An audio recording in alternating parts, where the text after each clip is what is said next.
Right then, Danny. So, first of all, you've been at Hartlepool United for 2.5 years now. What's the best part of working at Hartlepool, would you say? It's never a dull day there since I've been. It's just good. I mean, I love working in football, really, working with players, the day-to-day around players, the staff. As you can imagine, my department, one day is never the same. So yeah, variety of it. Games, probably my favourite thing. Yeah. Like, love the games, can't beat match day. We've worked hard all week to get there, to that moment, and there's nothing better really, but yeah, all good. Yeah, you talk about match days, obviously, interaction with fans. Well, I go to the games myself, Yeah. and you get a lot of, where you get chants from the home crowd and you love laughing along with the away fans. Would you say that's the best part of the Yeah, I mean, the game's obviously the most important thing. Yeah. The fact that we get the win is probably the most important thing. But yeah, love arguing with fans. Got a really good relationship with the Hartlepool fans. Thankfully, they took to me very quickly.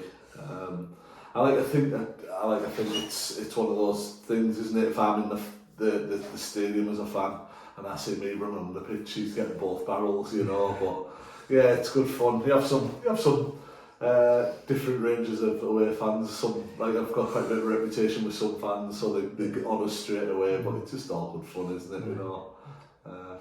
Yeah, definitely is. But talking about working at Hartlepool, has the workload ever got to a point where it is frustratingly hard? It goes in bits and spurts. I think the term is.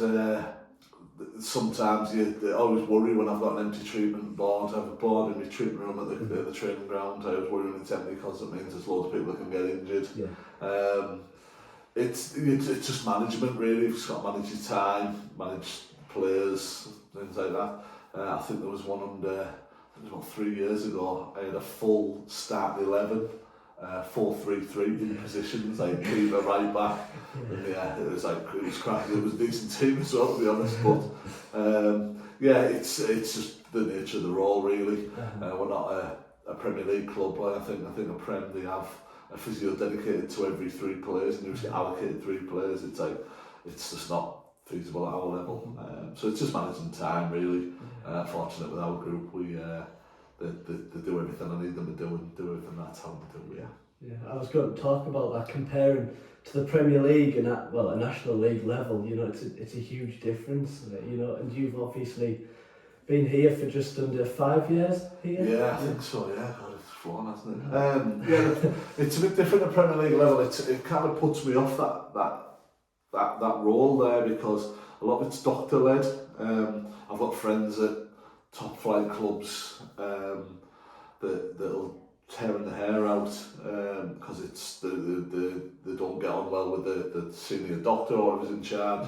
And they'll be, I think I was tell a story, he was rehabbing a player, doctors come in, going, we'll run him today, and then the physio has been like, no, he's nowhere near ready to run, he's broke down, players knocked him back 3 weeks, doctors got away, and it's not for me that. The good thing about Hartlepool is it's kind of in my role, it's on me.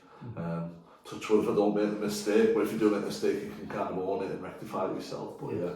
So the higher you go, there's more, I don't know, cook spoiling the broth for me, but again, it is nice to have that option of going, right, you do this, but yeah. Yeah. You know, do you ever find it hard balancing working here and at Hartlepool as well? Yeah, so my own clinic, I mean, unfortunately I've got really good staff in my own clinic. How I run it is I just pop in and treat people who want to see me, you know. I've got people I've been treating for years. But my staff at my clinic are really busy. Obviously, the football's got to come first. That's my full-time job. So time-wise, it kills us here a couple of times in my clinic where, I don't know, I've had a full diary booked on a Tuesday night and we've drew in the FA Cup and we're going down to London on it, and I can't work in there, but hopefully the football's got to come first. That's the role. Like I say, but then I'm fortunate with the staff at my own personal clinic that we can manage that quite well. But yeah. Did you ever find it hard working your way up in physiotherapy? Obviously you worked at Darlington before Hartlepool. Yeah, it's funny, we take a lot of students with the football, and the advice I always give, it's a horrible world to get into football in that sense, because you go to university and you come up with all these amazing qualifications, you've worked so hard, and you go into elite sport, not even just football, but you go into elite sport and everyone expects you to do it for free because you've got to volunteer, and it's just put yourself out there, and it's rubbish, but it's how you get to that level, you know. It's that conundrum with people, with students, where you need the experience, but then you don't get the experience because you haven't got the jobs aren't there because they want experienced people, but the only way you get it is volunteering, really. I volunteered. I put myself out there. I was one of these people that don't be the problem, don't be there if they want you to be there, be there an hour before, stay there an hour after, don't be any hassle, and you just end up networking internally, you know. I did it when I was working for the elite swimming.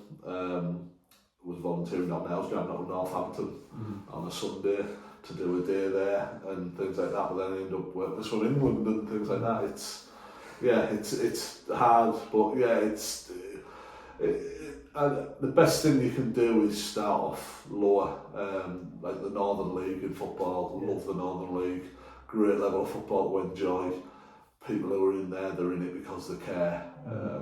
Money doesn't really corrupt it because there isn't any in that level, so, but you get great experience as well. You're dealing with players, fans, injuries, you know. I always recommend getting a rugby as well. Rugby's really handy again because you see everything there, like injury-wise. But it's a total contrast of roles. In rugby, you're dragging them off the pitch, whereas football, you're doing everything to keep them on it. It's, but no, all good. Do you ever think of working in rugby? No, not anymore. It was really funny. I went to a rugby league game last season. It was I was on part of the stag. They went to Leeds round. I was Hull KR, and the physio said that you can just run on in rugby. It's not kind of in football. You have to wait for the refs to shout you on. But in rugby, the physios are far too active for me. You're on and off every 20 seconds, and not for me. But yeah, it was. I mean, rugby was good, but it's nice. The good thing about I worked in rugby for a bit, and I used to walk the line. And so in rugby you just go on, you decide whether you go on or not. And I used to walk the line, so apologies, I still don't really follow the rules massively in rugby. Like the ref would blow for a foul and everyone would kick off and I had no clue. But I used to walk along the line, and so someone would get tackled and basically everyone would pile on him. And then I used to stay in line with that, because if someone was injured, they'd not be at the bottom of that pile. So the ball would come out and it'd go further up the field, and then they'd get off one by one, and so you used to stay in line with that. But then you don't know what's going on there, and like people in the clubhouse after morning about a referee's decision, I have no idea what it's about. Whereas in football, at least you can kind of get emotionally invested in it a bit more, you know, which you do anyway. Yeah, I was going to say, has there ever been an injury that you've thought of, like, what's the worst you've seen? Oh God, I've seen, I've had some bad ones. I've had an eyeball come out in rugby, and it was actually like hanging out. That was a rough one.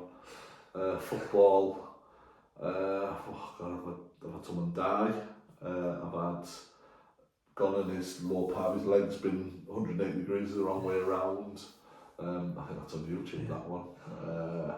I mean, the catastrophic ones, you kind of go into, I call it like robot mode, you know, when it's going on, because you're there to sort it. I just remember to do the emergency first aid courses, the pitch side stuff and things like that. When they do the sort of the top ones, it's like it's on you to be that guy, you know, like there's no one help coming, you're the help, you know. So you kind of, and they do drilling into you and drilling into you, and we practice it regularly, so it just becomes natural on there, because like I said, you can't panic. I've had physios go on and from other teams where they've gone in and just totally panicked, and you kind of got to come in and take over and things. But it's unfortunate part of the role of players getting badly hurt, but touch wood, we've had none this season, so to keep that going. Yeah, I was going to say that's like the dark side. Yeah. Do you know, it's not even so much the injury, it's the aftermath of it all, you know, like there was the darkest times. Like I've had players where, so the player who snapped his leg ironically, I remember being in the hospital with him, he had a young family, I think his missus was pregnant. I was sat in the hospital at kind of 9 o'clock on the Saturday night, and it's all kind of settled down, and they've had the news they're going to need surgeries and things like that.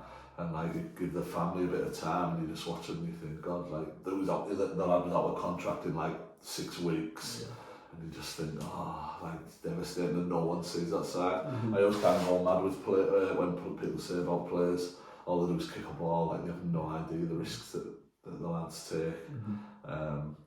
And as well, these, especially at our level, these aren't Premier League players that if they're injured, they're set for life. This is their work and this is their money and their family and everything, and no one sees that. They just see them roll out for 90 minutes on a Saturday. So, yeah, it's a really dark side of that, to be honest with you. It's not very nice, but the benefit of that is when they do come back and they score a goal or save a penalty, it's like it makes them need so much more, which is the cool side. Have you ever had a story like that where you've had a player out for so long? Yeah, it was at Darlington, ironically. There's a guy called Andrew Nelson. Mm-hmm. He was a striker, so he came on loan for us. He came from Sunderland's books.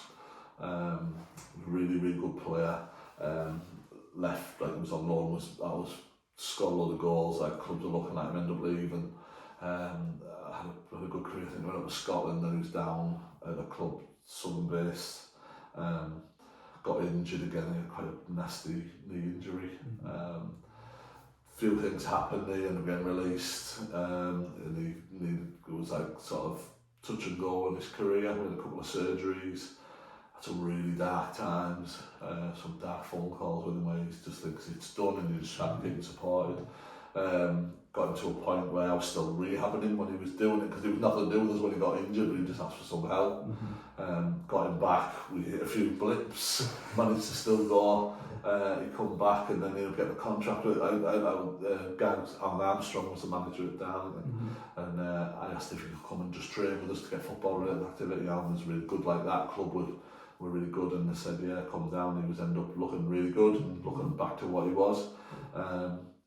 And yeah, he got a deal, and then he made his debut. He come back in. He made a couple of sub appearances. I think he made the bench a couple of times, and he started against Filed away, and he scored 2. He got a penalty in about the 3rd minute, and he took that, and that was like, I was joking up, and then about 5 minutes he scored again, and it was just like, oh my god, yeah. So yeah, that was it. That's one of my favourite moments. Yeah, it was good. I don't know what he's doing now, by the way. I think he's still playing, but yeah, it was a really touching moment. Yeah, he might not have been if you... That's it, yeah. But no, it's good as well, because it's always nice having some players, different characters and things, but that was a top guy as well, so it makes it just that even more special, you know. But yeah. Yeah.